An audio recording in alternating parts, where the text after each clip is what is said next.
Hey guys, welcome back.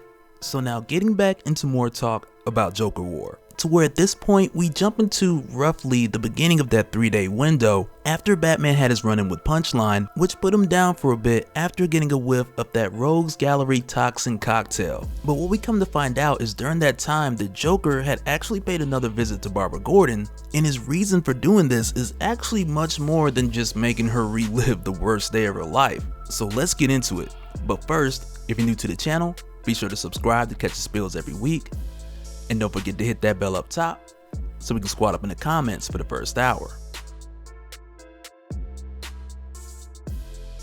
Alright, so just to wheel it back just a little bit before we go in, there's a couple notable recent things about Barbara, and not even so much about Barbara, but who else she's ran into recently that has just made things all kind of crazy. Because not long ago when Barbara was going against Dasha Belova, which at the time was a chase that caused her to cross paths with Batwoman, and at the time when this happened they were both working on separate investigations, and as it turned out the two people they were chasing, they had actually been working together. So on one hand where you had Batgirl chasing Dasha Belova, but on the other hand you had Batwoman who was actually chasing KG Beast, who is back in action after being left for dead by Batman. Cause you know Batman, he has the no killing thing. And don't take me wrong, I'm not saying that killing villains is the way to go, but I'm not saying that it's not.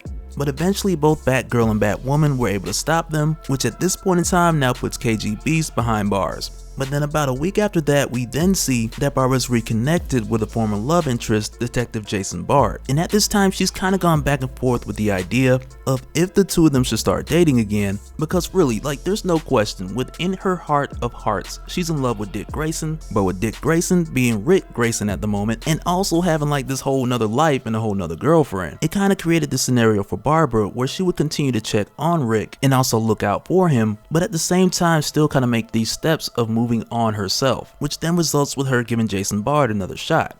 But so right after her spending some time with Jason for the first time in a while, that night she heads back to her apartment, and as far as time frame, this is what kind of spills us into Joker War. And at this point in the case of the Joker, he already has Bruce's money, and he's paid off the media to say what he wants them to say when he wants them to say it, while in the meanwhile he's going through all of Bruce's toys by way of using his Jokerized persuasion tactics on Lucius Fox, which at this point in time, turning Lucius had literally happened just the day before. And it's for that reason, as far as like all the pandemonium, which we had talked about as far as Joker War, like at this point, none of that has happened yet. So that's why Barbara's been able to go on her date and go back to her apartment texting Jason, because at this point in time, she really has no idea what's going on, and she wouldn't necessarily find out unless she were to turn on the news. But what's crazy is like when she gets home and she grabs some leftovers and she pours a glass of wine and she cuts on her 12-inch TV. Like when she cuts it on, like Wayne Enterprises is what's on the news. But for these few seconds, it's just not at the part that's telling you like what's really happening.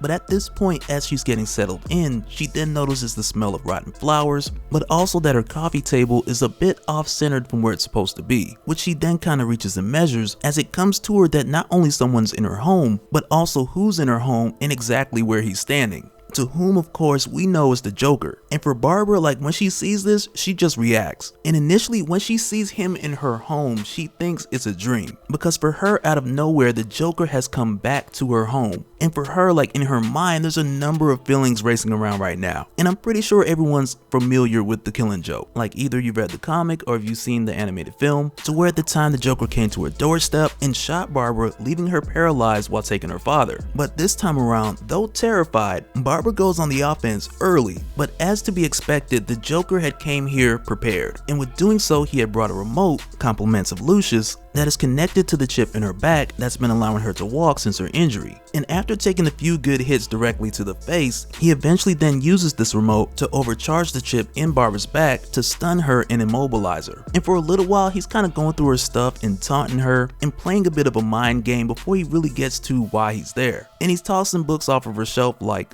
self-help, emotional help, like, and he's asking her like, does any of this stuff really ever help? But with this small talk, he gets to talking about the things that Barbara has done since they've last met, as far as her work with charities and the help that she's been to other people along the way. And it's here where he starts to tell her that now it's her time to help him. But in the case of Barbara, like, the last thing she's gonna do is just lay there and just let the Joker come back to her place. And for any reason, like, regardless of what he's trying to explain in this moment, like, his presence alone is like that nightmare just happening all over again. So for Barbara, as long as she can move to any capacity, she's going to use that to fight back. And when she does, she intentionally throws 3 batarangs, where one grazes his face and they land in the bookshelf in front of him. And initially for the Joker, he's like, well, okay, yeah, but you missed. But for Barbara, in this case, she was sending him the message in her own form of a knock-knock joke that even though she's not able to walk, that she is still a threat. But in this moment, because of the chip in her back, the Joker just has a crazy advantage, and so he makes her stand up and then sit down so she can hear what he has to say. And Barbara plays it smart because she's like, okay, I'ma listen, but even with doing so, carefully find a way to see her next opportunity of how to get out of this. And it really doesn't take her long to figure that out, because first, the Joker tells her about Lucius and how the Joker's been able to use him in order to get to Batman's newer gadgets and toys, but then he makes a point about the Batcave. And he says that Batman is a hoarder, and he kind of is because Bruce keeps a lot of stuff. But even with doing this, there are a lot of off-the-book secrets that the Joker hasn't been able to tap into by way of Lucius. And though these secrets may not be highly technologically advanced, but then he makes a point to where some of the things that Bruce has in this cave, he compares it to like your Apollo 11 or your shuttle that could make it to the moon years ago, which in comparison to today's technology, our cell phones are way more powerful, but the value of these analog antiques, if you will, he believes that they have great value, being that many of the trinkets in there, they can function either completely analog or undetected, and that somewhere within the series of these items, there's a key to some things that belong to Batman that he cannot get to, and his method with Lucius yielded no answers, which is what then led him to come here to Barbara Gordon, because the next few people who are likely to have these answers, it would be Bruce himself, Alfred, or Barbara during the time that she operated as Oracle, shortly after the last time they had met. And at this point, since she's figured out what the Joker wants, but at the same time not exactly how to get out of it, like from here her plan is just to stay alive and delay until she finds that window. But even with doing this, she tells him, like for one, she's not giving him the ciphers, but then she hits him with the woman laughing at a man thing, and telling the Joker how it's pathetic that he's so obsessed with Batman, and it works to the point of it gets him to tell a bit more of what he's up to. And what she didn't know is one, the Joker knows about Batman's other micro caves spread out throughout Gotham, and he knows that the trinkets within the main Batcave, that they hold some type of offline answer on how to get into the micro Batcaves, which makes sense in the case of a failsafe, and especially doing this in a way where a number of either low-tech or analog items, which are untethered from any internet or outside access with the risk of them being hacked, which on the surface does make Bruce look like a hoarder, but for others who may either take his place in the future or for nothing else just to secure these other locations, this just narrows down the possibility of someone else making their way in who isn't close to Bruce.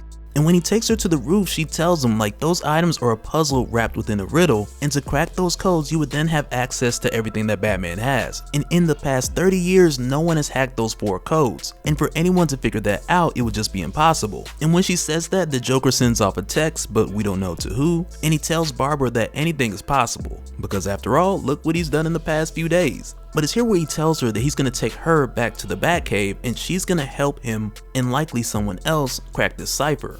But right when he says that, Barbara takes a piece of a broken lamp that's behind her, like the stand for it, and she stabs herself in the back, removing the chip. And the Joker's just looking at her like, oh my god, that cannot be sanitary. And like when she does this, for a second she tells him like what's the difference between your Bat family as opposed to like your Clown family. Because in the case of your Bat family, they don't turn on each other, they stick together for the most part. But overall they find a way to win by sticking together, versus the Clown family who usually use fear tactics on others, but they have no bond of loyalty, insinuating that the Joker will find himself deserted over and over again to where he'll keep having to start over, looking for new clowns and starting a new family. And with her punchline, and pun very much intended, she throws the other piece of that stand into his back while telling him the Bat family always has each other's back, which is a joke that the Joker found very much amusing. And just like at the end of the Killing Joke, where the Joker and Batman shared a laugh, this portion then ends with Barbara and the Joker sharing a laugh. And it really gives them this moment of like, look at us, like who would have thought? Who? Not me. But real quick before we go, I just want to give a special shout out to all the Patreons. Thank you guys for all of your support. And for anyone who's new here who wants more information on how to support the channel, I got a link below so we can head to patreon.com/Dopespill. But that'll do it for this one, guys. Let me know your thoughts down in the comments below, and there's definitely more we gotta talk about in the case of Barbara Gordon, Rick Grayson, and even her brother James Gordon in connection to the Joker War. But let me know your thoughts down in the comments below, and we'll do it again in the next one. Alright, later.